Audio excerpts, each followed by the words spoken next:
So I'm at the top of Alexandra Palace, just taking the new cap for a spin. And I was wondering, with the Tour de France coming up, why can't I think of more cyclists in the pro peloton that are vegan? Why are there no pro cyclists in the Tour de France this year?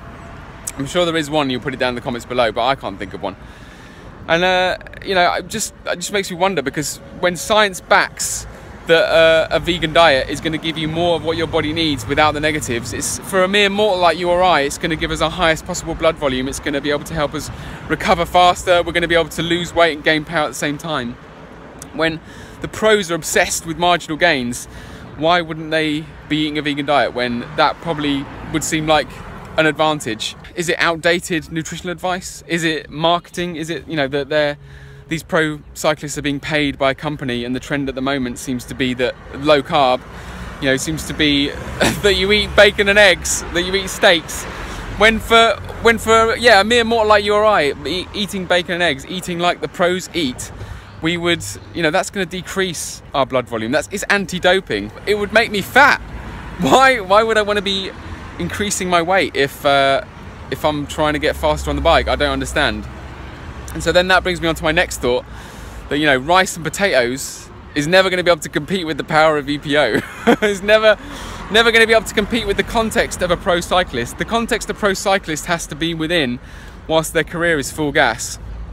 You know, who gives a fuck about plants? Who gives a fuck about eating a vegan diet when all you need to be able to strip down and keep lean muscle is what it takes to be a pro cyclist? Because if you're not willing to do what the next person is willing to do, then you're just never going to be able to compete.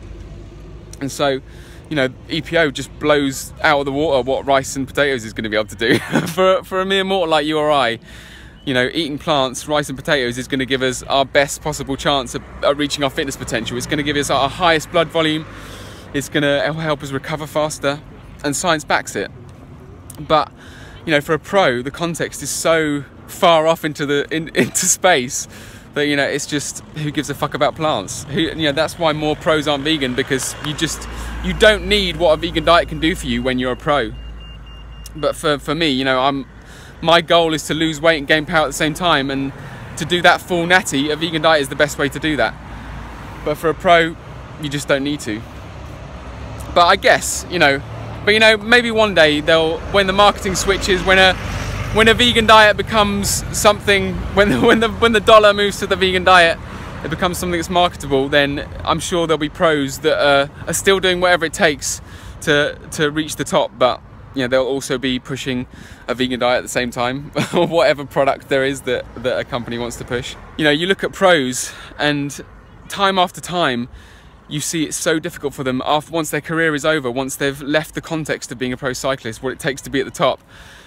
You know, they find it so difficult not to blow up.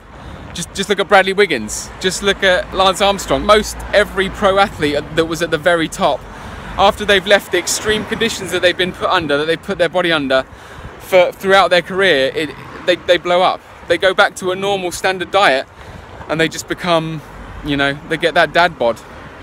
So I think I'll stick to my full natty 350 watts FTP, and I'll leave what it takes to be able to push pro wattage to the pros.